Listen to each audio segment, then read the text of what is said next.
The last thing I want to talk about before we get into talking about Aristotle's individual virtues, you know, he lists these out. He's talked about a few of them already, but he really goes into more depth in books 3 and 4. But before we start looking at these, one more thing I think is important is this idea of the unity of the virtues. There's a lot going on with this, so I'll try to get it all out there. One thing to keep in mind before we get into this is that virtues are not just ways that we might feel or, you know, react to a situation.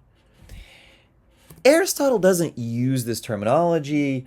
Some other philosophers, contemporaries of his, did, and this philosopher Julia Annis really likes it as a way of explaining it, and I think Annis is right.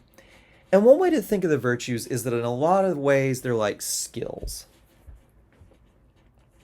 They are the ability to see what a situation requires and to react to it intelligently.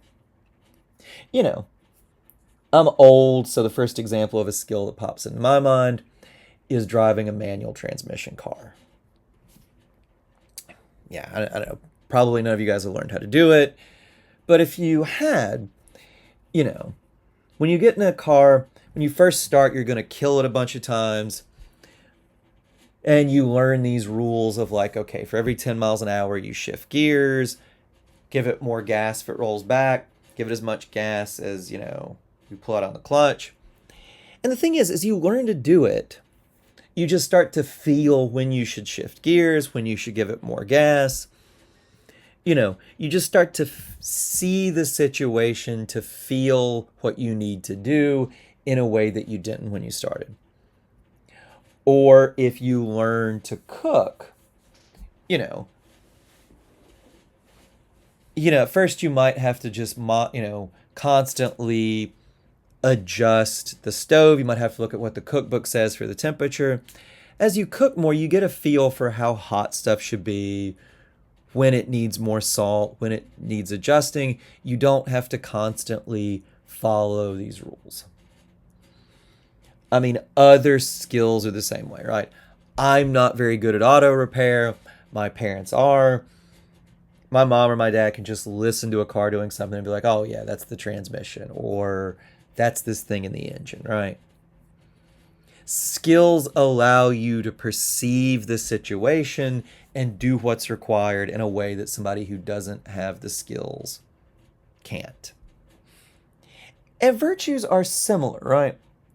The generous person will see both when people are in need better than the person who's not generous, and they will also see better how to deal with it, right?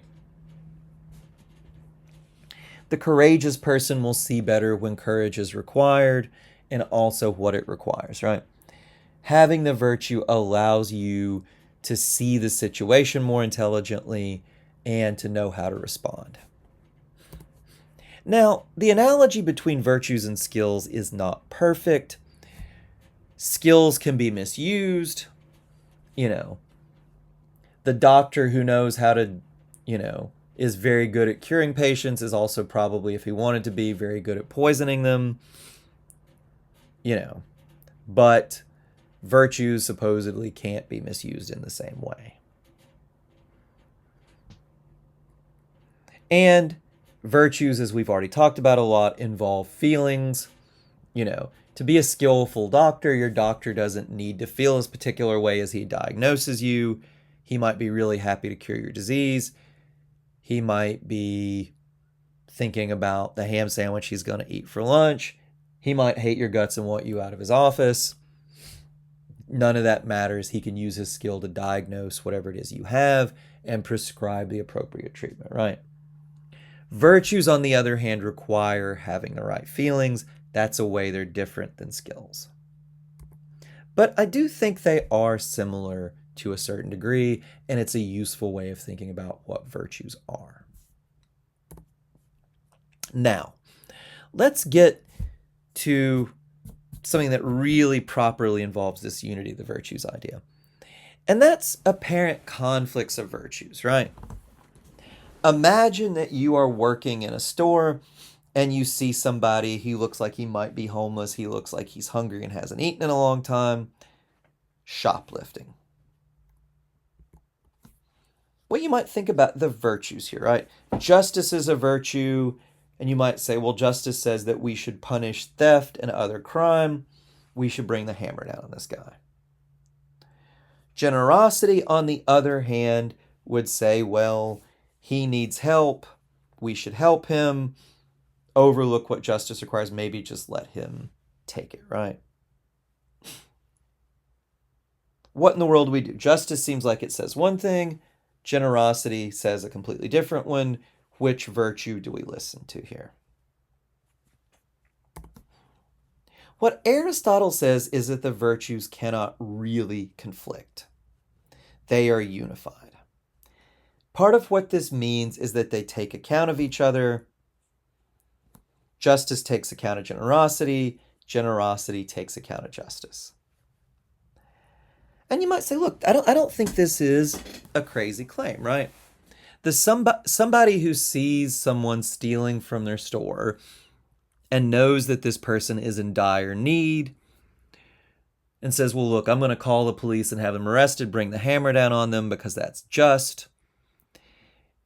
You might think that he's not being just, that justice requires more mercy and more generosity.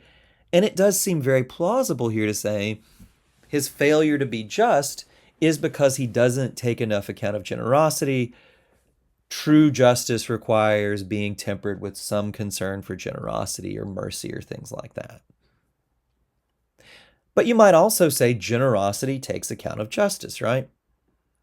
How you would react to someone stealing from the store, well, depends a lot on whether it's your store or whether you just work there, right?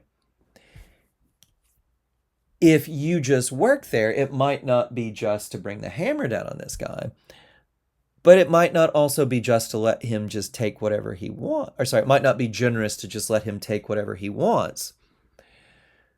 And you might say, well, why is it not generous?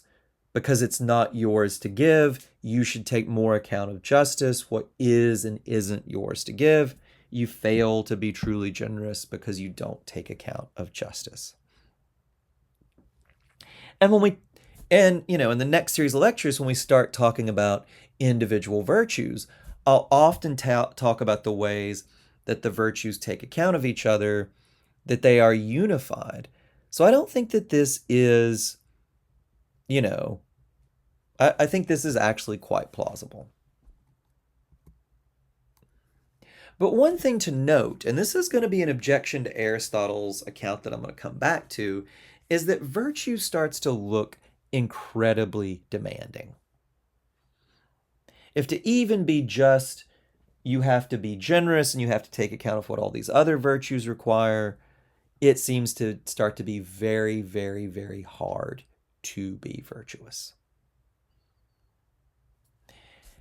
Aristotle will even go so far as to say that to have one virtue, you have to have every single one of them.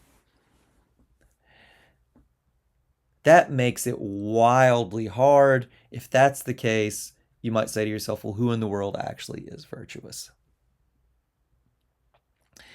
Some people who've commented on Aristotle try to moderate this a bit, make it, a little less hard.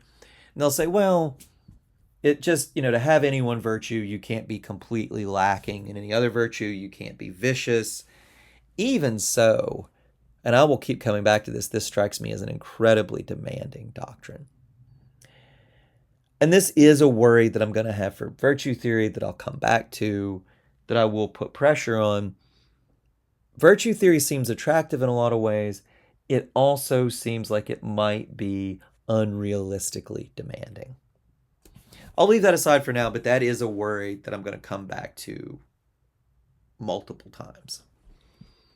All right.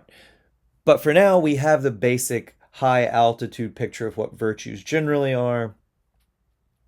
In the next readings and lectures, we will start talking about the individual virtues.